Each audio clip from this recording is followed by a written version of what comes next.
Go. Welcome to the PRCA Fuse podcast for the stories behind great PR and marketing and people with a passion for communications. Hosted by myself, Farzana Baduel, speaking every fortnight to trailblazers in and around our industry. Our special guest today is Richard Fogg. Welcome, Richard. Thanks, Farzana. Now, a little bit about Richard for our listeners. He has over 25 years of experience in the B2B tech PR and marketing space. Richard has worked for some of the world's largest tech companies and most interesting challenger brands. After cutting his teeth in mobile, where he claims to have influenced Iraq's choice of communications technology, it's kind of specific. Richard has also worked extensively across the enterprise tech and fintech industries. He is a fellow of the PRCA and loves judging PR and marketing awards. Rich and his colleague Paul Nolan launched the MBO of CCGroup from its previous owners over 11 years ago, and Rich just celebrated the 25th year of his internship at CCGroup. Wow. So a full-time job one day, Farzana. It's going to be amazing. I mean, are you the longest serving intern ever, or? That I'm aware of. The next longest serving intern is, weirdly enough, my best mate from uni, who did the same thing, joined his placement company and did an MBO a few years ago. He took a year out to do an art foundation course. So I'm a year ahead of him. God, that is really, really impressive, and definitely something we're going to deep dive into later.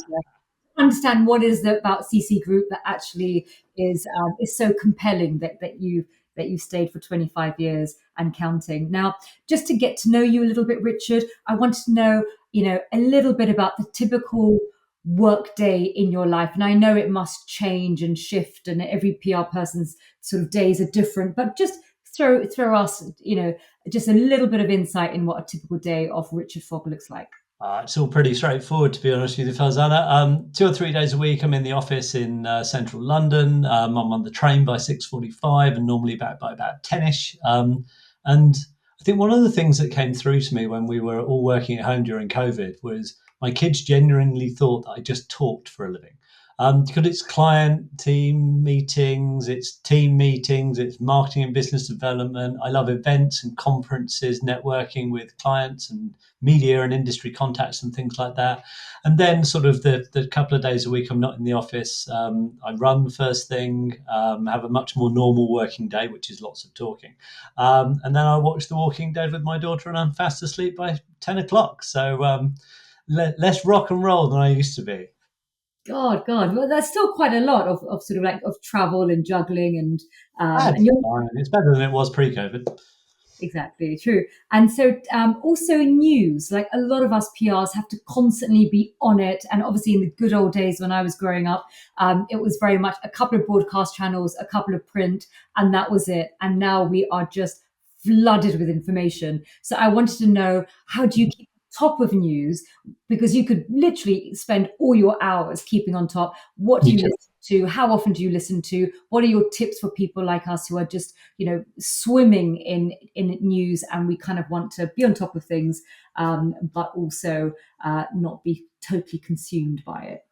Yeah, I mean, look, I work across CCGroup is a B2B tech-focused agency. So, I personally work across a few technology verticals. So I read probably half a dozen newsletters a day, but I get sort of depth from sector-specific podcasts and probably listen to between half a dozen and a dozen podcasts per week. Mostly first thing in the morning and then later in the afternoon. And there's sort of a vibrant trade in breaking news on CCGroup internal channels so that we're all up to date. But I'd say probably my favorite publication in the world is, I'm not sure if you're familiar with this one, is the Happy Newspaper. The Happy Newspaper is a quarterly publication that is produced by, frankly, a ray of light of a human being called Emily Coxhead. And it's sort of an antidote to the depressing news happening all around the world. So some of the front page news on the latest edition is that plastic bags on UK beaches are down by 80%. A study finds that elephants call each other by individual names. Denmark's men refuse pay rise in favour of women's equality. That's the kind of stuff that's good for sort of washing the soul after a day of sort of reading and consuming more mainstream news. That is so lovely. That is so lovely because, my God, the news is always so negative because it reflects a human tendency to look for threats and all the bad news. And what a lovely, and that's obviously print. Is it also online as well? Predominantly print, and that's the other joy of it, in that I don't have to consume it on a iPad or phone or laptop or whatever. God, that is so charming and such a lovely counterbalance. The other thing I want to ask is a really big life question. What is your mission when you sort of look back at your 25 years internship? What do you think has been your sort of central driving force? Your, the Japanese call it ikigai. What do you think is ultimately what drives you in your career? What's important? What do you feel is your sort of purpose that's embedded in the work that you choose to do? Hmm. Look, we've met many times in the past. I am a simple person, so it's a pretty simple mission. Do great work, develop and look after a great team, and have great fun doing it. That's it, really. The beginning, middle, and end of it all. I could wrap exciting words around it and make it sound more sophisticated and interesting, but that's the reality behind it. It's a people business. And if you're not doing great work, you don't feel great about it. If you're not developing and looking after a great team, they'll leave and you won't be able to do the great work. And if you're not having fun, then what's the point? I think is a key ingredient actually to a life well led in PR.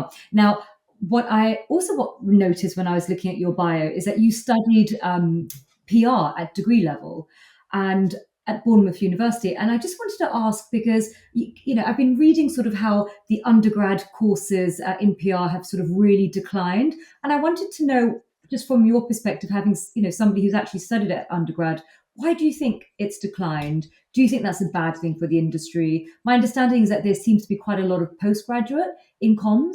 Yep. Um, so it's not all sort of doom and gloom. But I just wanted to know what your perspective on that trend was.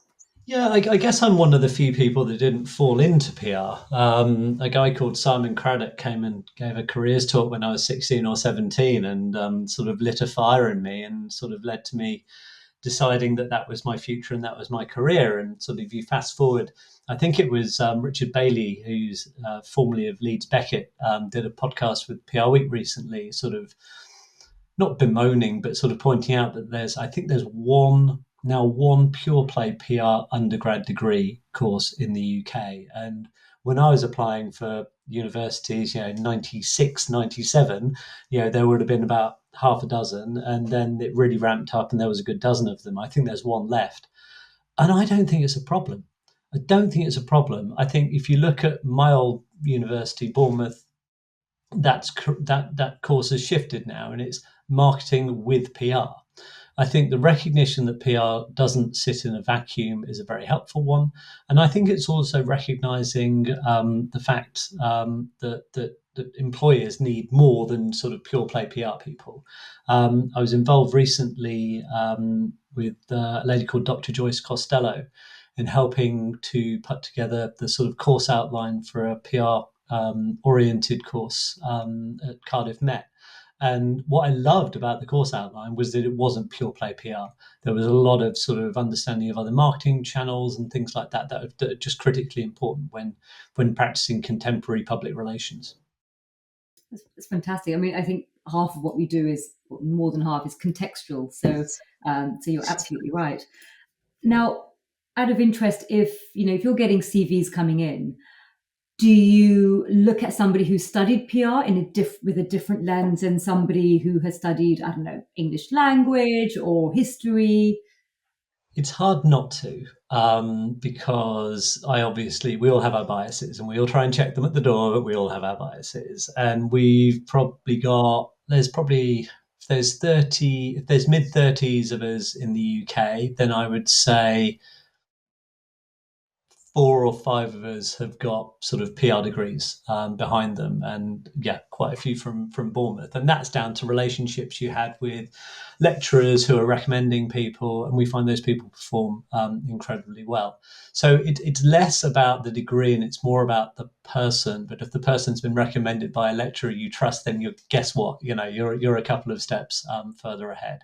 I don't think you need a PR degree to work in PR. I mean, you certainly don't have to have a degree, but I think it does give you an unfair advantage. And if you look at my degree course, it gave me an unfair advantage. I started my internship in 1999.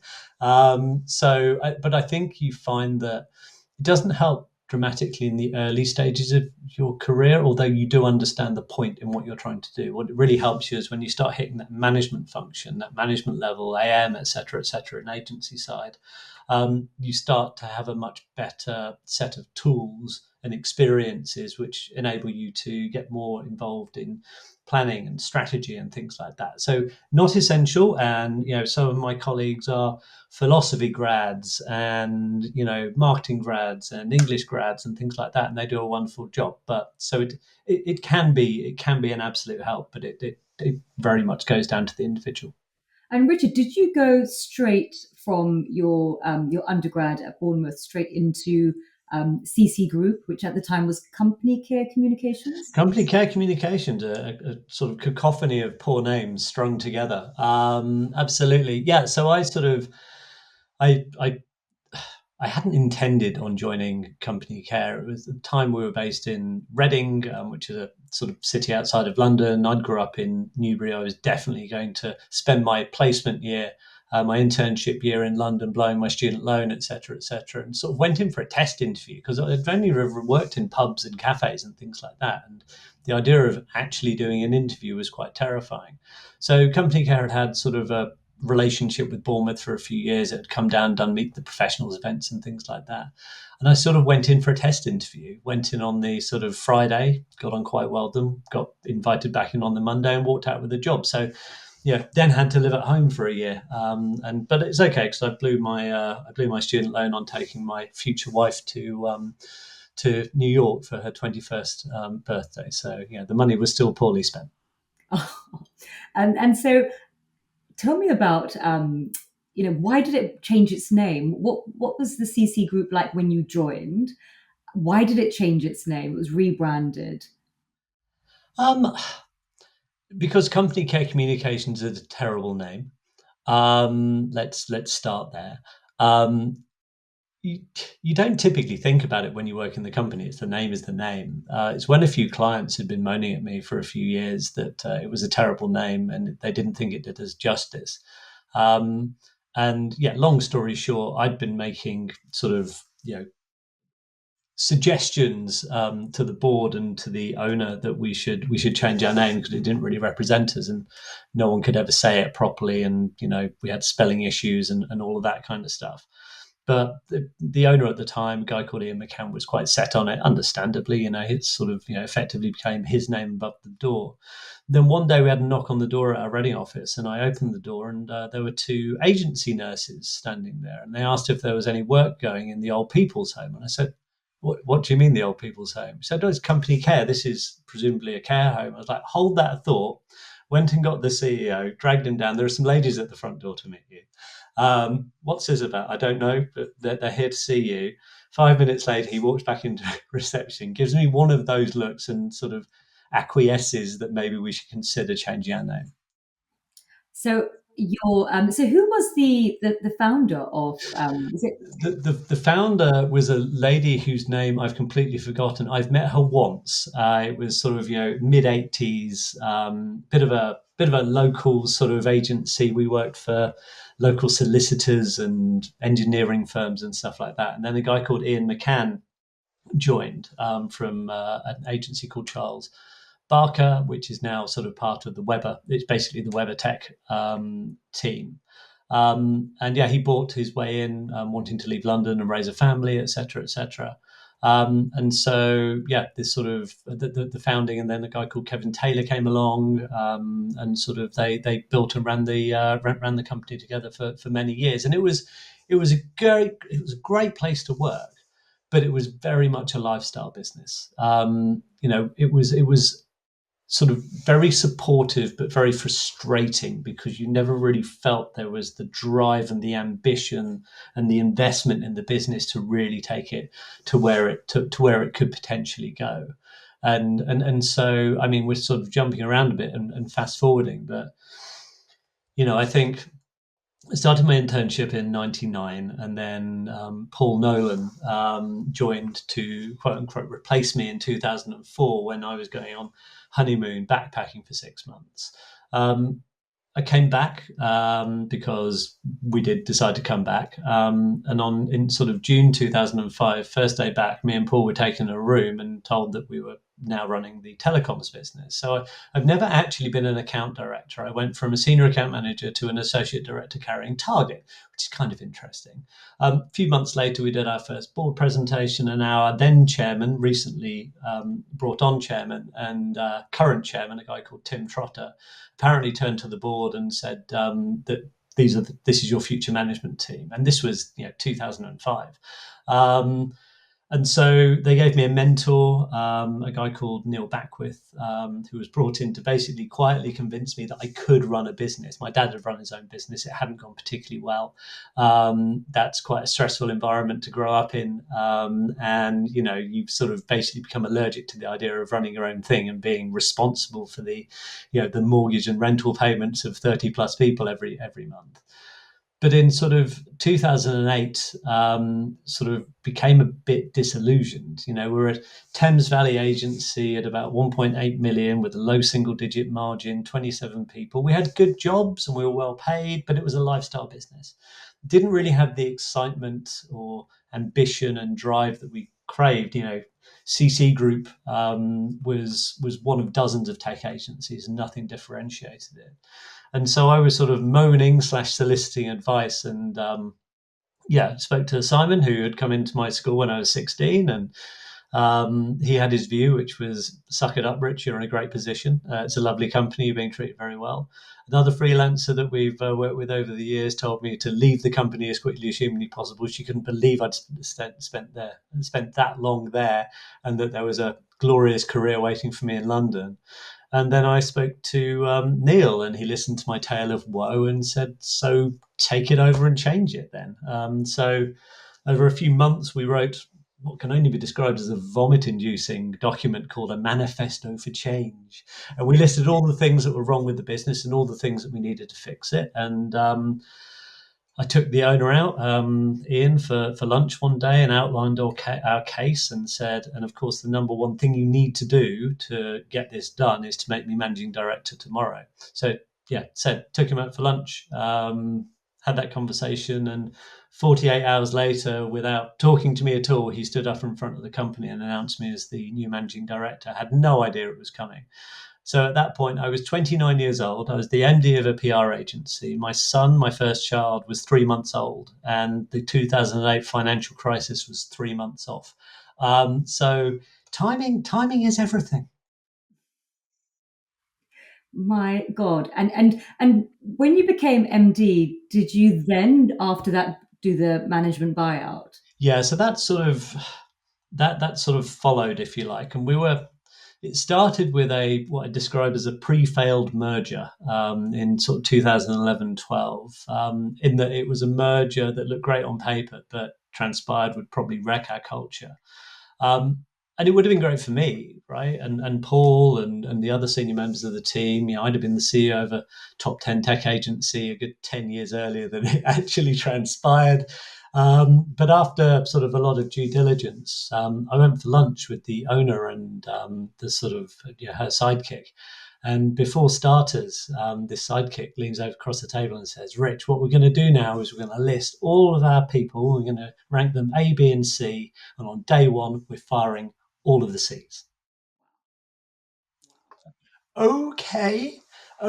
So I managed to sort of style out that lunch and not put pen to paper and et cetera, et cetera. I went back to the office and I said, look, I said to Paul, this is what they want to do. And we both went, this is not going to work for us. And Ian McCann, the owner, he was looking for an exit. He'd been in the business for about 23 years, and we sort of decided to give him another option. Now, the problem was we had no money, and we had no rich families or relatives, no equity in houses at that point. Small children. So our chairman Tim went away and looked into sources of funding, bank loans, and sort of private equity, and all of that kind of stuff. And either the costs were too high or the loss of control was too great. There's no point in taking over an agency if 55% of it's owned by a private equity firm. And then it all sort of went quiet for the next 6 months. And that was fine because the big threat, the merger, was off the cards. And then Ian walks into the office one day and says, "Look, I've got it. There's a way we can do this." And Ian cared greatly about the company and its culture, and he cared desperately about the two of us. And management buyouts are a great way of continuing a legacy. And we'd already earned and exercised a decent number of share options. We gave those back. We agreed to no pay rises, bonuses, dividends for 6 years.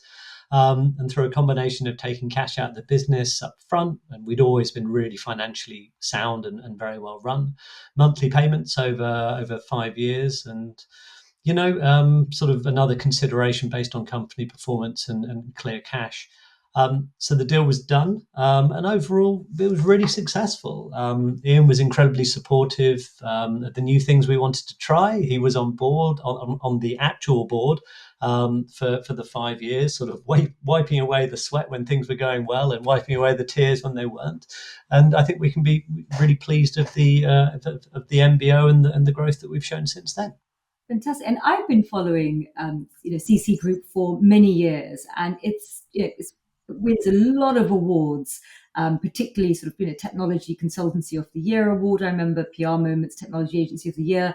Do you think that part of the success of the agency is because you have very specific focus areas like fintech, mobile, enterprise technology? What would you say? Because you often have agencies out there that are specialists or sector agnostic, and just all these awards and these top tier clients that you seem to attract. What would you say is a sort of the secret sauce that you feel you have? You sort of pointed out a second ago, Farzana, that deep specialism has been everything to CC Group's positioning. We're a big bunch of geeks, basically, that understand the tech and the markets our clients operate in to a really, really deep level. And I'd always thought that was sort of the secret sauce. But a few years ago, as a result of an email from Mark Lowe, your last guest, I ended up on the Goldman Sachs 10,000 Small Businesses program, which is basically a micro MBA, and we'll get back to as to whether I'll ever forgive Mark for that email. But it helped me realize how important that deep specialism was to the agency, because it's an almost impossible task to differentiate a PR agency. It's really, really hard. And so 2017, we brought in our first marketing manager, a lady called Rose, and she started whipping us into shape. And we've done loads and loads of research, some ourselves, some looking at industry research, and really sort of understood that what a lot of B2B tech clients want is that deep expertise, because they can't find it easily and they don't want to spend all of their days basically training you. And then in 2013, we started something called what we call the Catalyst program. And so basically over the last 10, 11 years, we've invested, frankly, hundreds of thousands of pounds in audience insight. So we're trying to understand how B2B technology buyers buy and how to influence them in some very specialist niches. And it puts us at an advantage in pitch scenarios over more generic B2B technology agencies. And that sort of insight and sector knowledge is what our proposition is founded on. Holistically, we're a B2B tech agency, but then we're really a telecoms agency, a fintech agency, an enterprise tech agency, a cybersecurity agency.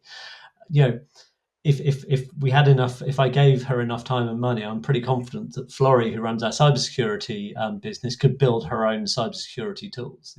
That's that level of depth, and there's an awful lot of training that goes into it. And so that sort of positioning over the last 7 or 8 years around insight-driven tech PR, that's been super helpful in the fact that A, it's real, and B, it's helped us stand out in sort of quite a busy sector. And what about in terms of, so that's really interesting how you've really focused upon these sort of key area, which in itself the B2B tech has various different verticals. But what about evolving your agency's product set? Because I mean, I've been in PR for about 14 years, and I mean, I started out in media relations, and now it's a tiny fraction of what we do. And so, how did you approach, in this incredibly long internship, how you evolved your product set? I think a lot of it comes down to the specialism, right? And because we decided to make an unusual move and start to invest in insight to the point where it becomes a core competence. And that catalyst program I mentioned, basically every 2 years we're producing an entirely new set of insights into the buying process of our clients. And as a result, if you understand how those buyers and decision makers are influenced and how that's evolving over time, you can start to develop the services that underpin those shifts. So in 2016, for example, so we're 3 years into the Catalyst program, we'd started to understand how critically important industry analysts were in the purchasing process and also in influencing product roadmaps for, say, banks or mobile operators, the types of people that our clients were trying to reach.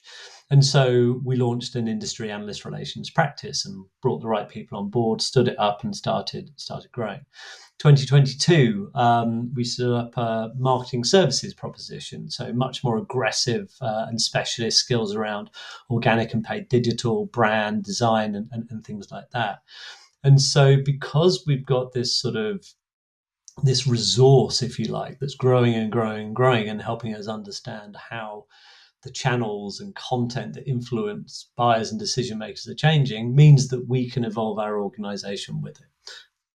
That's great. So you take quite a commercial approach to. Very commercial approach. Yeah, absolutely. It has to work. I think one of the things that frustrates buyers of PR and marketing services most is that the the lack of empirical evidence and data that what you're going to do is going to influence an outcome. And one of the things that we found sort of over the years is that media, be it trade media, national media, business media, is always really high on the list of influences for sort of the long listing and short listing phase of technology purchasing, but it's not the only thing up there.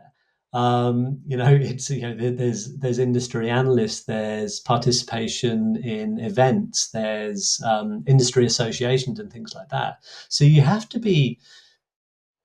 really pay attention to how the audiences you're trying to reach are evolving in the way that they're consuming information and making decisions.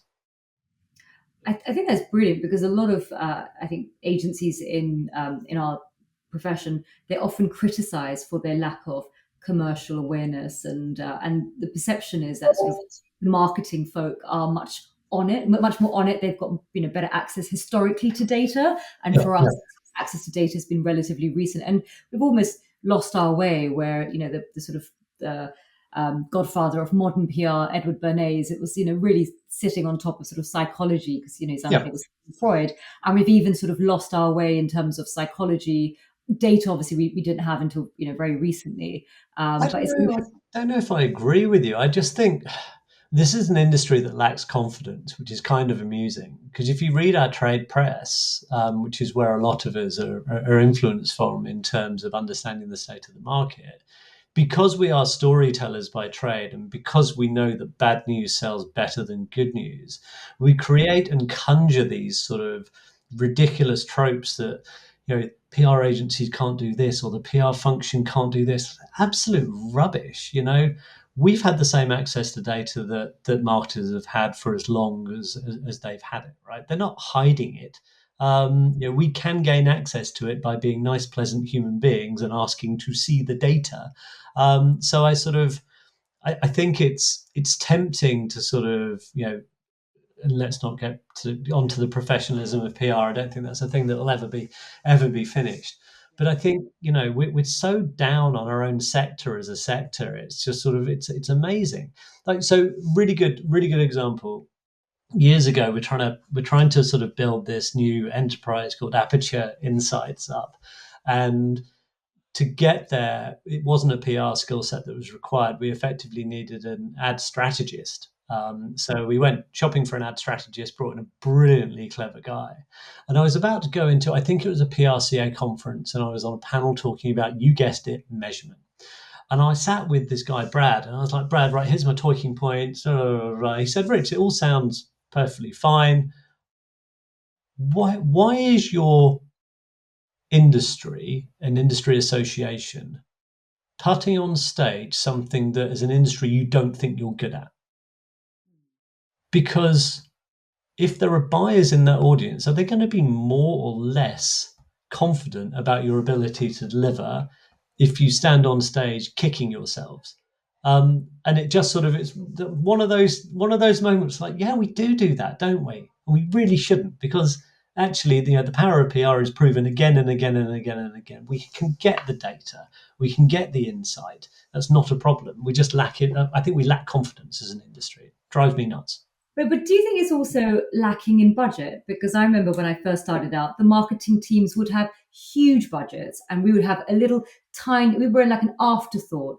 We weren't there at the table at the strategy phase. We weren't asked to sort of input at the strategy phase. And often the budgets that the PRs would get would just about cover the delivery component with Mm. no time allocation for research strategy, let alone measurement evaluation. And so so perhaps I mean, part of it was obviously confidence, but perhaps part of it was also budget, because I remember I really wanted to work in PR programs where I had that time for the research and the strategy and the evaluation. But then when I looked at the budget and I converted it into hours, I was like, with this Yeah. time, Literally can't do it.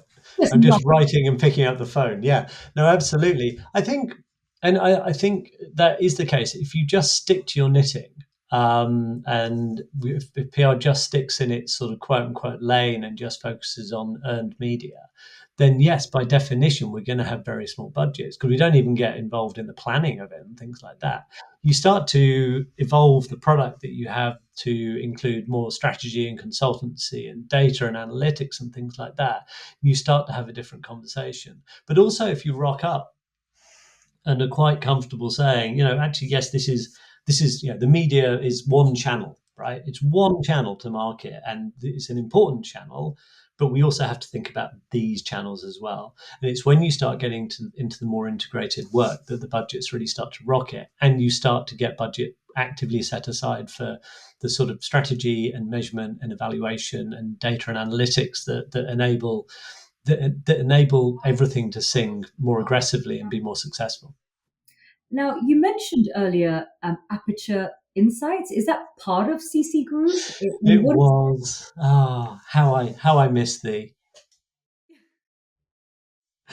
Um, over the, One of the things we've been trying to do over the years is sort of intentionally experiment. And you have hits like analyst relations and marketing services, and you have misses like Aperture. The idea was this was a B2B insights business, harnessing data, behavioral science, strategic best practice to transform sales and marketing performance. And there was a real need in the market, real desire from clients of all sizes. And we built this. I went through this amazing process working with a consultant, like literally sprints. In a week, we build product, cost product, present product, and iterate. And we did that a couple of times. Decided, had a big sale at the end of the first sort of major sprint, and then sort of doubled down on it. And we built sort of a great product set. We had an amazing support ecosystem working with behavioral psychologists and some rock star data people that nowadays, all right, they're just data people. But at the time, this was it was huge. mind blowing. And it failed. It failed. We were pitching, I think, in 1 year. So we brought this guy on board. We'd had some early success, brought a individual on board to run it. He was well up for it, very, very good at his job. We submitted something like 50 proposals in a year, and I think we won 3 or 4 pieces of business. And the lesson was that we went too far away from PR, because there was no defined budget for B2B insights. You look at consumer, They spend a lot of money on insights. In B2B, they don't. As a result, there's no defined budget. As a result of there being no defined budget, you either have to knock something else out, which they've already committed to, and some there'll already be an owner for, or you have to wait until the next budgeting cycle. So it was you learn, right? If you don't win, you learn. And we pushed a bit too hard, a bit too soon, and we needed to be a bit more patient before investing. Now, we probably let it go on for another sort of 6 months longer than it really should have done. But I'm sort of I kind of couldn't let it go. But luckily, we've got a wonderful CFO who effectively tackled me to the ground one day and said, "Rich, this isn't working. You know it's not working." And I think we've let it go as far as we can, and we've been through an entire budgeting cycle, and the budget that we were promised is not there, or doesn't look like it's going to be there. If they come back, we can stand it back up again overnight, no problem at all. But yeah, so your lessons learned. Brilliant idea, excellent idea. Doomed to fail because I hadn't quite understood the market dynamics. But do you think that perhaps it didn't have the most optimal outcome, but do you think that what you learned through the journey in terms of data, behavioral science, and strategic best practice, you actually embedded in your product set? Oh, of course. I mean, not to the extent that we wanted to. And last year we launched a sort of data and analytics proposition that is much more sort of. It's closer to the sort of core business of CC Group in terms of the sort of integrated marketing piece. But this has been a company that has understood the sort of strategic benefits of thinking in a particular way over the years. But it was just it was a big roll of the dice. It was a great experience to do. To be honest with you, I learned a lot about business and myself and the market, and it just wasn't to be. So it's not entirely wasted by any stretch of the imagination. It was just a bit frustrating.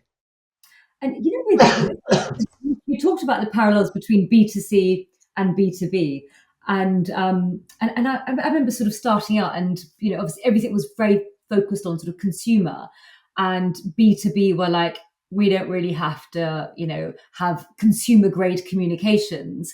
And you'd go to sort of B2B websites and they were always a bit naff, and you'd go to the B2C and they'd look fantastic, and it was really like two parallel worlds. Do you think B2B industry has got the memo now that they need to step up? And just because they're not selling to the man on the street, actually they've got multiple stakeholders, from talent to government to regulatory bodies, and actually taking a consumer grade approach to B2B is actually a competitive edge. I mean, how did you educate the market? I mean, so first of all, I agree with you entirely. Second of all, I cannot take the credit for educating the market. There was an interesting movement a few years ago around sort of, I still don't like it, but it's B2H, business to human. It's not B2B, it's not B2C, it's not blah blah blah blah blah. It's business to human. Um, and I think as a result, a lot of people were looking, a lot of B2B marketers were looking at what their colleagues were doing in B2C, got a bit jealous and realized that they kind of had to up their game. And it's very much around sort of striking the balance between the sort of technical elements of B2B communications campaigns that have to come through, but then sort of maintaining a sort of creative edge in your campaigns. There's no conflict in that as far as I'm concerned. But first of all, you really need to understand the communications context, your audiences, the industries, the dynamics at play, because the stories you tell have to exist within that context in order to be relevant. And then, simply put, the story you tell has to either recognize that context or challenge it, offering a sort of novel alternative solution. And the creativity has to be grounded in that. And that's when the magic starts to happen. And that's why we found that, deep specialism is really important to us. And I think there is just, there's more confidence within the B2B marketing community now, more leadership being shown around the importance of creativity in B2B. But it's probably not going to quite look like creativity in B2C. It's about the clever ways in which you solve particular problems. So I'm just on your website at the moment, and I'm looking at your careers page, and I just wanted to have a look to sort of glean what does culture look like at CC Group. And the first thing that I see is you have the blueprint. Mm. Could you tell us a little bit about what the blueprint is, why you decided to go for it, and what value do you perceive in going through the process and having the blueprint? Well, first of all, props to you and your team for launching the Asian Communications Network. It makes my heart sing. Look, I'm a white cisgender male, the wrong side of 40. And I think, other than the continued headlines from the PR industry and the PRCA pointing out the complete lack of diversity within our industry, I wasn't really aware of how that manifested until I went to, I think it was a Provoke EMEA summit, when I saw the phenomenal Elizabeth Bananuka take the stage and just tear everything apart. Quite an impressive thing to see. And I think the thing I took away from that is that if you don't think there is a problem, you are the problem. And I did your classic sort of, see above white middle-aged man type thing, and dropped Elizabeth a line afterwards, and said to her, "We are terrible at this. I now understand why we need to do it. I get it. Like, the stars have aligned." And I wrote our first diversity strategy, and now I look back at it, and it was supremely embarrassing. But one part of it was, whatever BME PR Pros does, we will support it. Awards, the ZEC program, Blueprint, et cetera, et cetera, et cetera, we will support it. And what the Blueprint is effectively the gold standard from a DEI accreditation perspective, specifically in relation to the PR industry. There are, I think, still only 10 or 11 fully blueprinted agencies in the world. Sorry. There are a handful of allies, and we were first an ally and then stepped up. And it is a root and branch review of you as a company. And ignore the DEI section aspect of it for a second. This is about being a good company, a good place to work, where you're treating people with care and respect, but you're also being objective. You're sort of stripping out the subjectivity from job roles, promotions, bonus schemes, etc., etc., etc. So you're making everybody understand exactly what it takes to be rewarded in whatever way it particularly is. So it's really, really difficult to get. We're now sort of effectively examined every 12 months. So that's been a change. It used to be every 2 years. So if it wasn't for Laura, our head of talent, and Paul on the ops side of things, and until recently Katie DeCosa, we'd really struggle on that, because you have to show receipts for everything you're doing. But it's sort of, we've made vast progress. We're sort of, I think we're 31% diverse at the moment as an agency. We're still getting people into more senior roles. So we're what Elizabeth would laughingly refer to as sort of a Guinness agency, when it's sort of it's quite white at the top. But things are happening. It's a long journey. It take time to get there, because people, have to develop in their careers and things like that. But yeah, making progress on gender and ethnic pay gaps, and yeah, it's really hard work, but it's we always had a really strong culture. Like, certainly pre-COVID, it totally carried us through those awful early months when we were all stuck at home. And then, of course, you get back, and then you start thinking about, what is this company, what does it mean to work here?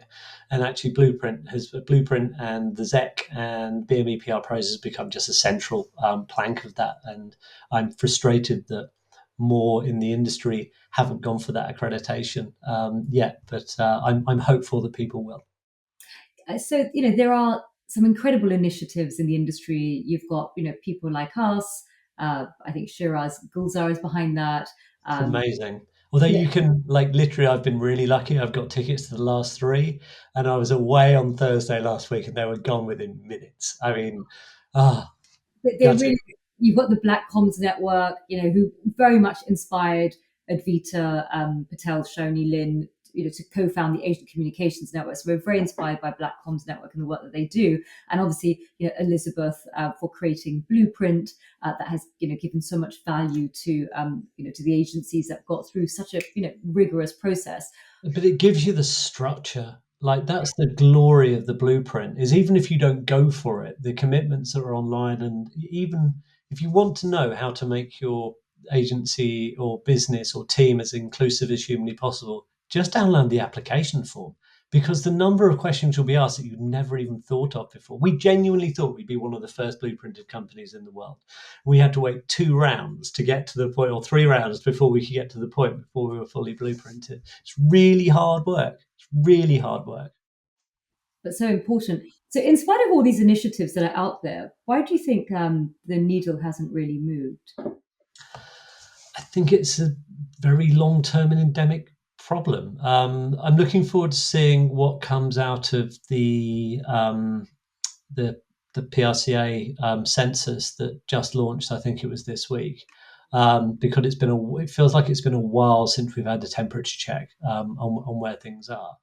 But if we're holding ourselves up as being amazing and we're only at 30% diverse, and we are more diverse than our industry, obviously that doesn't take very much, and also heading to a position where we're more diverse than the vast majority of our clients, but we're not as diverse as the UK, and certainly nowhere near as diverse as London, which is where we're based. So there's a lot of work to do, but I think increasingly there are, given that agencies are the biggest employers in the sector, I'm genuinely, the number of people going B Corp, the number of people going for a lot of different accreditations, the best places to work, etc.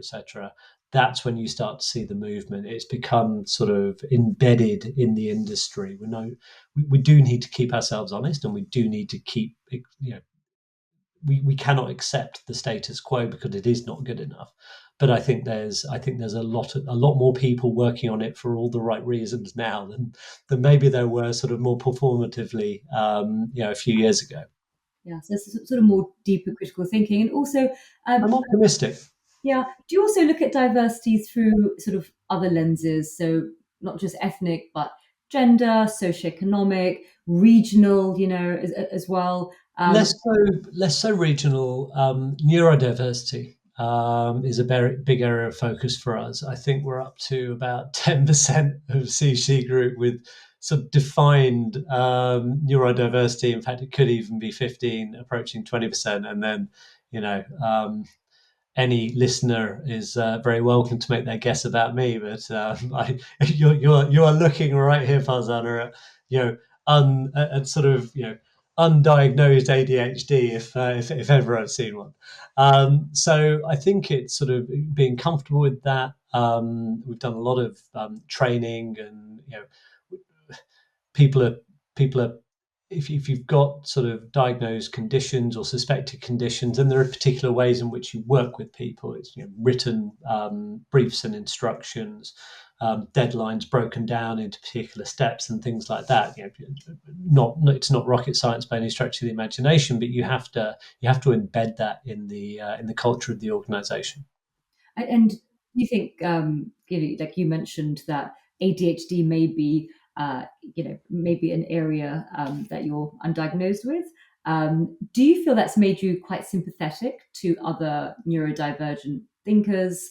And also, I wanted to just know a little bit about how you approach having, if you do have ADHD. I'm not sure if it's diagnosed or not, but has it, I don't know, has it has it sort of changed the way that you approach running a business? Not change rather, but do you think you have a different lens on running a business? And do you have to manage your time in a certain way and break down the work that you do in a way that's conducive to the way that your brain works?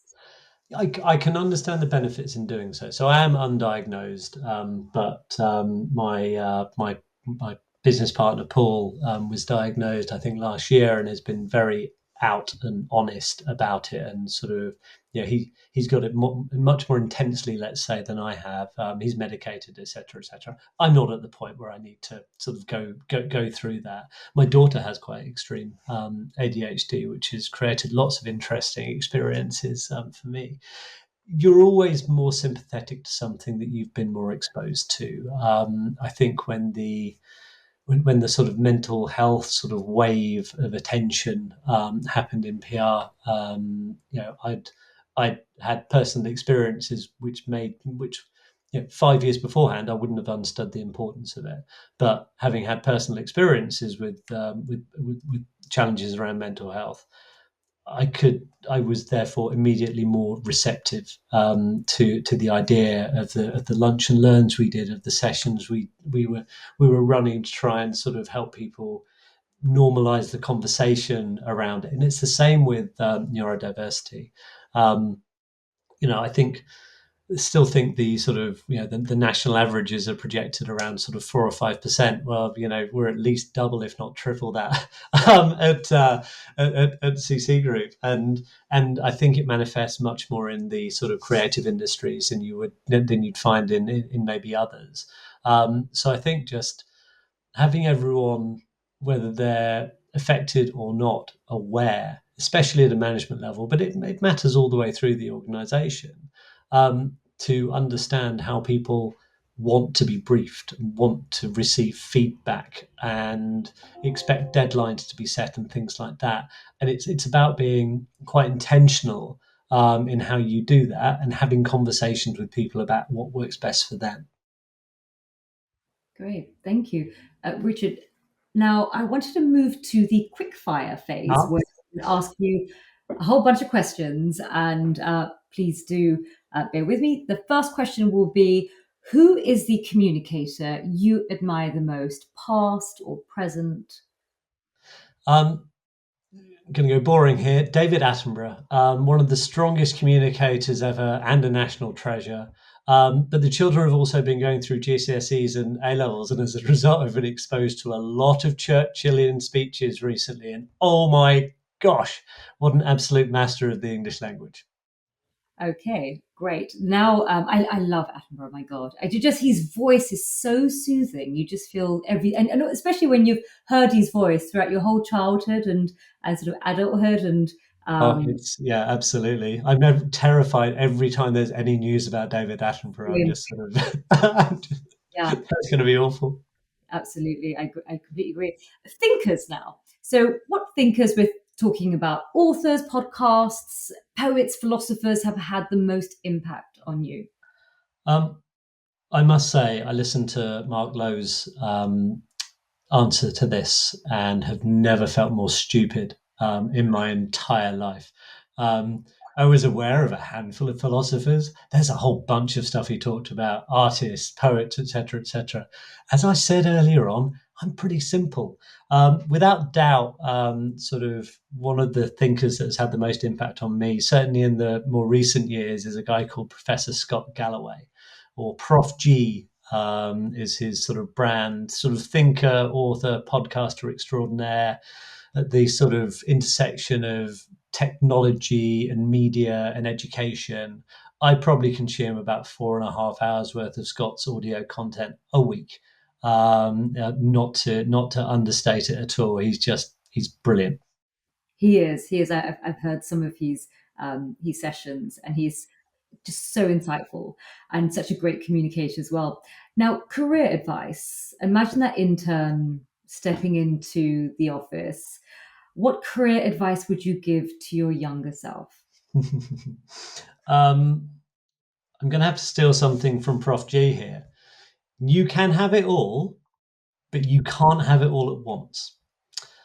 Most people can't progress super fast and work a 9 to 5. Some can, but they are the exception. I wasn't talented enough to do it. I worked my butt off in my 20s and my 30s to get to where I've gotten. I'm still posting the highest overtime in the company. It wasn't expected of me. It's not expected of me. I do not expect it of others because it should be a personal choice. but you have to be really careful about these choices. I went too hard and nearly broke my relationship with my family. COVID fundamentally saved it. So you have to be really, really careful. But yeah, you can have it all, but you can't have it all at once. That's such good advice, especially for people working in agency, because it could just consume you. And It could, along with, absolutely. yeah, along with the news cycle, it's just constantly on. And with the social media algorithms, my God, it's just like trying to, try to run a marathon every day. Now, what I wanted to also ask you is, how do you stay sane? So mental health, well-being hacks. Over the time you have, you felt that you've given a lot of yourself to work. How do you set boundaries between yourself, work, play, family? How do you carve up your time? How do you make sure that you keep a check on yourself? You mentioned earlier that you do a lot of overtime, the most in your company. How do you police yourself? Well, first of all, thank you for suggesting I'm sane. The second thing is that I won't declare my own overtime in last month, but the next person had 7 hours of overtime for the month. So I don't want to suggest that CC Group is an overtime oriented place. I am one of the things that has meant one of the things that has resulted in several people asking if maybe I have undiagnosed ADHD is that I am your classic all or nothing person. Take running. Running is a great way of staying fit and maintaining your mental health. Rich decides not just to run, but to do a 100K ultra. Couple of 50s, yada, yada, yada. Okay, when I'm running short, I want a place in every race that I'm in. That's classic me. So I run, I thoroughly enjoy it, and I am finally finding some balance when it comes to running. Going out 3 times a week, not pushing it too hard, got a race at the weekend. And yes, I'll be competitive when I'm on the start line, but I'm not thinking about it in the way that I used to. Reading, I read a lot, but classic Rich, not just enjoy what you're reading. No, I need to read 52 books a year. It's all garbage, though. It's all fantasy and sci-fi. It's proper sort of chewing gum, turn your brain off type stuff. And I thoroughly love it. And again, in the last year, I've been able to calm things down and I'm reading at my pace now rather than deciding whether or not to sacrifice Christmas because I'm 3 books behind and I need to pile on through. Podcast is great. I spend a lot of time out and about and walking and things like that. And because I have a constant need to be thinking and doing something, I tend to listen to a lot of podcasts while I do that. So training for an ultra marathon and knocking out sort of 12 hours worth of podcasts a week is not a problem. And then I'm delighted to say post COVID time with family.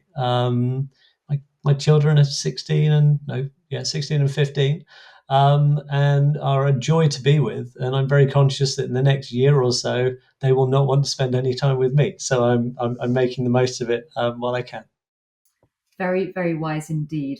Thank you again, Richard. It's been so fascinating hearing about your journey, and such a unique journey as well. You didn't fall into PR, No, and no, you it's not a mistake. yeah, and the longest internship that I've ever heard of. So super, super unique. And also just, thank you for being so open and just sharing your wisdoms with us. Now, that's a wrap on this episode of the PRCA Fuse podcast. Remember to subscribe and follow us on our socials. The links are below. Join us next time as we continue to explore the dynamic world of global communications.